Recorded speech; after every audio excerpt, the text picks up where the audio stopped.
Shalom saudara-saudara yang terkasih dalam Tuhan Yesus Kristus, selamat pagi. Renungan harian kita diambil dari Kejadian 25 ayat yang ke-19 sampai yang ke-34. Judul renungan hari ini adalah Sekolah Cinta. Ada 6 bidang yang mengaruhi kebahagiaan seseorang sepanjang hidupannya, yaitu pekerjaan, persahabatan, kehidupan keluarga, kehidupan budaya, kekayaan, dan pelayanan masyarakat. Dan faktor yang paling dominan dalam memengaruhi kehidupannya adalah kehidupan dalam keluarga. Apa yang terjadi dalam keluarga Ishak dapat kita jadikan sebuah pembelajaran. Sebagai orang tua, Ishak dan Ribka tidak memberikan teladan yang benar dalam hal kasih dan perhatian. Lihat saja, bagaimana Ishak yang lebih mengasihi Esau, sementara Ribka lebih mengasihi Yakub. Kondisi seperti ini tentu menimbulkan persepsi yang salah kepada anak-anak. Buntutnya, Ribka mendorong Yakub untuk menipu ayahnya karena ingin beroleh berkat kesulungan. Setelah sebelumnya Yakub juga menipu Esau, keluarga ini pun diambang kehancuran. Elizabeth B. Harlock, penulis buku Psikolog Perkembangan, menyatakan bahwa anak-anak semestinya punya kehidupan yang bahagia semasa kanak-kanak. Jika tidak, maka kebiasaan tidak bahagia akan mudah berkembang. Thomas Jefferson, Presiden Amerika Serikat yang ketiga, berkata, "Saat-saat yang paling membahagiakan dalam hidupku adalah apabila aku berada di rumah bersama keluargaku."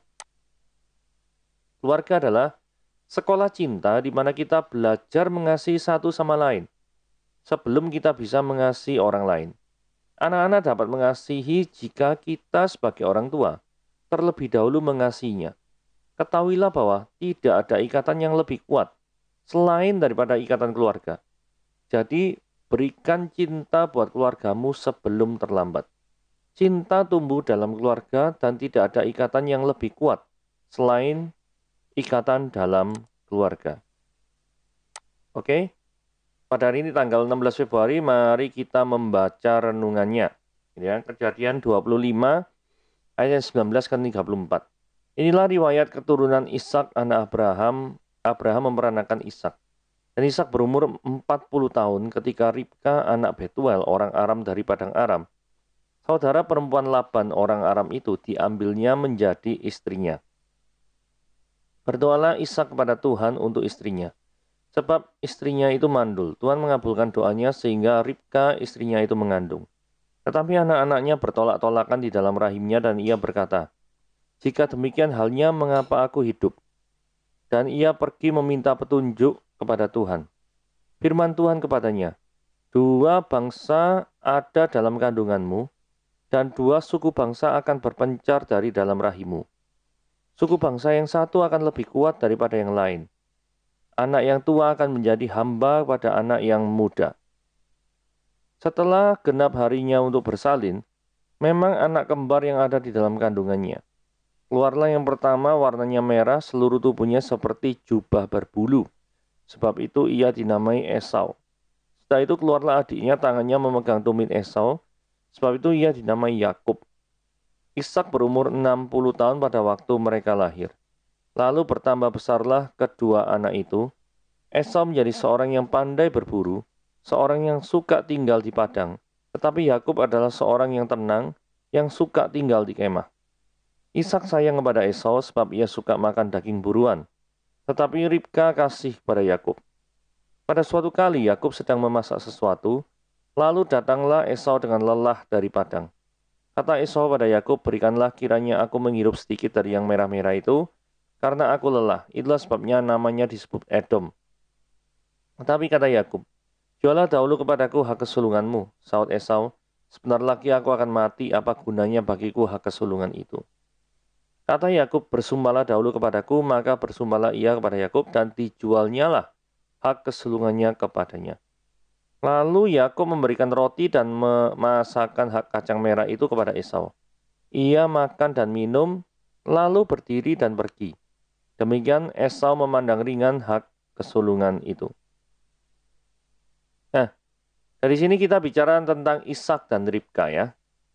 Dari orang-orang di dalam perjanjian lama, terutama dalam bapak-bapak yang terdahulu dalam perjanjian lama, dari Abraham sampai ke Yusuf, itu setidaknya satu-satunya orang yang mempunyai satu istri jika dibandingkan dengan Abraham itu adalah Ishak. Jadi bandingkan dengan Abraham itu punya 3 istri, yaitu Sarah, Hagar, dan Ketura.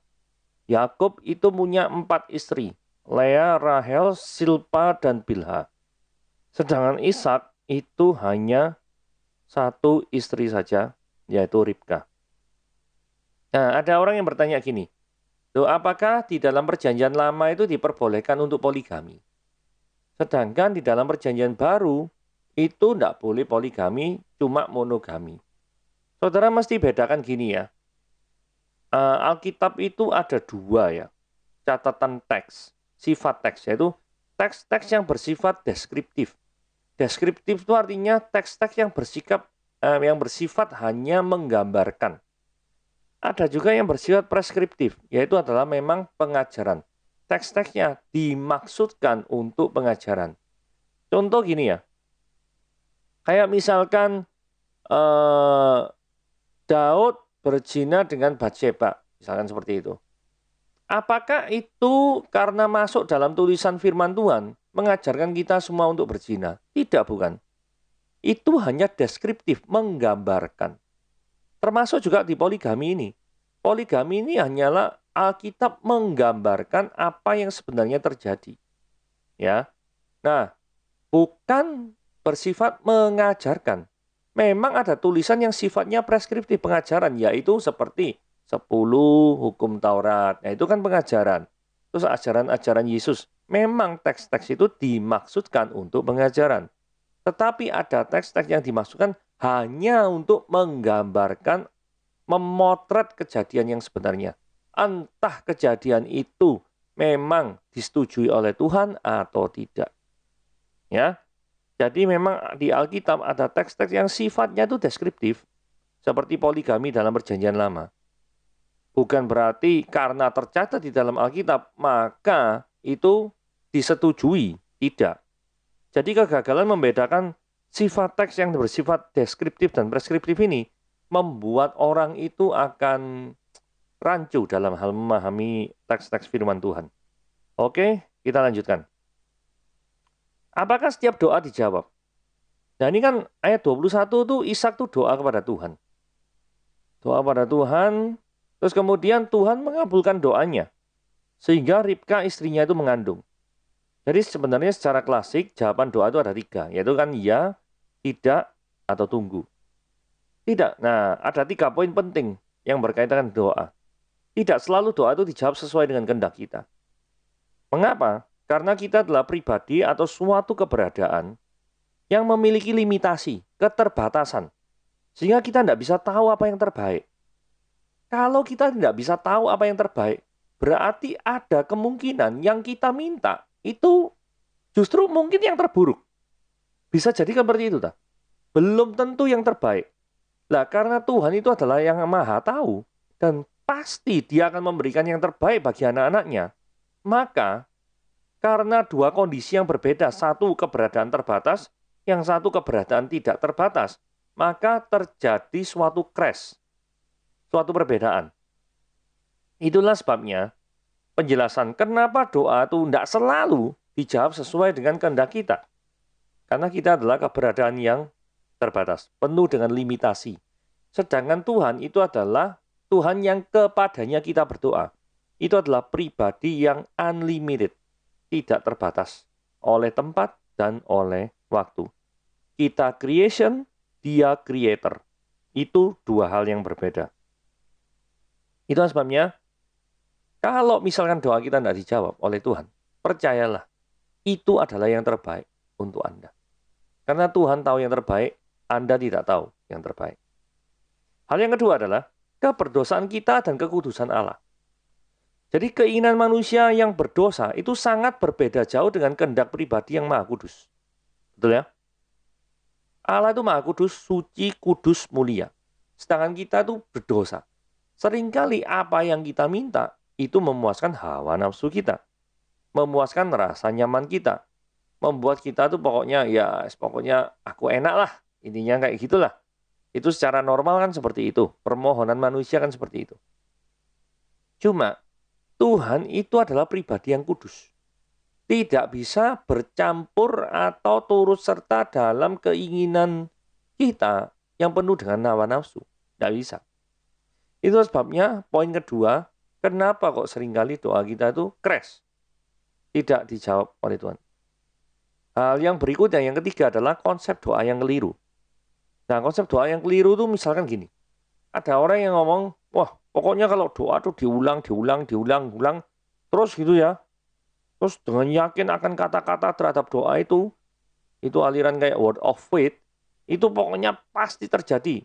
Modelnya itu klaim janji Tuhan. Jadi modelnya Tuhan itu kayak perusahaan asuransi gitu. Jadi kalau misalkan ada kecelakaan, ada orang sakit gitu, oh iya ya, kan kita sudah bayar. Jadi kita boleh dong klaim asuransi kayak gini. Jadi modelnya tuh kayak klaim-klaim janji Tuhan tuh kayak padahal Tuhan itu asuransi gitu loh. Nah, kayak gini kan keliru konsep doanya gitu ya. Jadi prinsip doa yang benar, contohnya lah misalkan Yesus saja berdoa. Itu nanti besok kita pelajari ya tentang doa Yesus gitu ya. Nanti kita belajar banyak tentang doa Yesus seperti apa. Tetapi di sini kita cukup saja untuk mengerti bahwa konsep doa yang keliru adalah doa yang demanding, menuntut. Terus menuntut. Nggak mau berserah. Padahal doa itu kan yang harus dicocokkan itu kan kehendak kita tuh ya. Mosok kehendak Tuhan sih harus nurut sama kehendak kita. Ini aneh nih. Jadi orang yang memegang konsep daripada word of faith, ini doanya keliru modelnya. Pasti model-model kayak gini ini enggak mungkin dijawab sama Tuhan. Ya. Jadi ada 3 hal, yaitu ada perbedaan antara creator dan creation. Ada perbedaan antara sinners dengan the Holy One, yaitu orang yang berdosa dengan pribadi yang kudus. Terus itu yang ketiga adalah konsep doa yang keliru. Gitu ya. Oke, kita lanjut. Nah, ini bahas tentang Esau dan Yakub. Ayat 23 dikatakan gini ya, firman Tuhan, ada 2 bangsa dalam kandunganmu. 2 suku bangsa akan berpencar dari dalam rahimmu. Jadi, satu rahim yang sama itu berpencar. Bangsa yang satu akan lebih kuat daripada yang lain. Anak yang tua akan menjadi hamba yang lebih muda. Nah, kalau kita lihat, Esau ini akan menurunkan nanti yang namanya bangsa Edom. Bangsa Edom itu wilayahnya ya kurang lebih separuh daripada Israel. Kemudian mungkin 40% daripada Yordania. Kemudian 10% mungkinnya adalah Egypt. Yaitu Mesir ini adalah di daerah semenanjung Sinai. Di daerah semenanjung Sinai. Nah, kalau kita lihat seperti ini, Kingdom of Edom seperti ini. Nah, ini kan daerahnya Esau. Yakub itu adalah daerahnya Kanaan. Kanaan ya daerahnya sini nih ya, Israel yang sekarang. Oke, semoga dengan peta geografis Israel ini, kita dapat memahami maksudnya apa sih 2 bangsa dalam kandunganmu itu, maksudnya itu ya ini loh. Maksudnya itu ini. Oke, lanjut. Sekarang jawaban doa Ishak. Setelah genap harinya untuk bersalin, memang anak kembar yang dalam kandungannya. Keluarlah yang pertama, warnanya merah. Seluruh tubuhnya seperti jubah berbulu. Setelah itu keluarlah adiknya, dan seterusnya. Jadi intinya dari ayat yang ke-24 sampai 26, Tuhan itu tidak pernah ingkar janji. Jadi dia adalah pribadi Allah yang setia. Sekali dia menjawab ya kepada Ishak, maka yang disebut ya itu adalah sekali Tuhan tidak pernah ingkar janji. Dia adalah Allah yang setia. Sekali ia menjawab ya kepada doa-doanya, maka dia tidak pernah gagal untuk menepati janji-janjinya. Sama seperti ketika Tuhan menjanjikan Mesias. Tuhan tidak pernah gagal untuk mendatangkan Yesus di dalam bumi ini untuk menjadi juru selamat dunia. Tidak pernah gagal. Karena rancanganmu sesuai dengan Ayub pasal yang 42 ayat 2. Itu dikatakan Ayub tidak, rancanganmu itu tidak ada pernah gagal. Selalu terjadi. Oke, jadi Tuhan itu adalah Tuhan yang setia. Nah, permasalahannya seperti ini. Ada 2 kubu yang terjadi. Ishak sayang sama Esau, Ribka sayang sama Yakub. Jadi ini kalau diaplikasikan sama kehidupan orang tua, ini agak nggak sehat ini ya. Kenapa? Karena nggak seharusnya kasih orang tua misalnya, oh papa ngasih A, mama mengasih B. Dan nanti sebenarnya orang tua fungsinya kan utuh ya, papa dan mama. Nanti komunikasinya itu gini, loh kata mama boleh, kata papa boleh. Waduh, ini repot ini. Padahal satunya misalnya nggak setuju. Oh mama boleh kok papa nggak boleh. Wah repot nih kayak gini-gini nih. Jadi fakta bahwa Ishak sayang sama Esau dan Ribka itu sayang sama Yakub, ini pasti akan nanti menimbulkan masalah. Jadi kecenderungan kasih orang tua pada anak-anak tertentu akan membuat situasi dalam keluarga itu tidak sehat. Nah, rupanya Ishak itu lupa akan janji Tuhan. Gitu ya. Karena begini ya, di dalam kejadian ini kan kita loncat lagi ya, kejadian 27. Ishak itu pengen memberkati daripada Esau. Ingat ya, kesukaannya Ishak siapa? Esau. Padahal firman Tuhan tadi kan sudah jelas ya. Nanti yang apa? Satu bangsa lebih kuat dari yang lain dan yang tua jadi hamba pada yang muda. Loh kok enggak mau memberkati yang muda sih? Padahal Tuhan kan sudah ngomong seperti ini. Nah, ini akibat mungkin Ishak ini karena saking senangnya sama Esau, pengen berkati Esau. Itu sing terjadi. Gitu ya. Nah, kemudian masih di dalam kejadian pasal 27, Ribka nih kemudian tahu. Waduh, nah kayak gini repot. Aku nih Ribka ya. Aku nih sayang sama Yakub. Aku pengen berkatnya Ishak itu jatuh pada Yakub. Nah, caranya gimana? Nah, Ribka ini menciptakan suatu situasi penipuan, gitu ya. Jadi kayak 15 ini ya, Ribka mengambil pakaian yang indah kepunyaan Esau anak sulungnya, pakaian yang disimpan di rumah, lalu disuruhnya dikenakan oleh Yakub anak bungsunya. Dan kulit anak kambing itu dipalutkan pada kedua tangan Yakub dan lehernya yang licin itu. Maksudnya licin itu tidak ada bulu nih. Lalu ia memberikan makanan yang enak dan roti yang telah diolahnya kepada Yakub anaknya. Demikianlah Yakub masuk ke tempat ayahnya serta berkata, "Bapa," saut ayahnya, "ya anakku, siapakah engkau?" Jadi kalau kita tanya ya, kenapa kok nggak tahu anak siapa ini? Ya karena matanya sudah rabun. Kalau dulu kan belum ada optik melawai, owl itu belum ada, ya toh. Jadi yang terjadi adalah matanya rabun, tidak bisa membedakan. Mungkin yang ada itu cuma samar-samar saja gitu ya. Maka kata Yakub pada ayahnya, "Akulah Esau."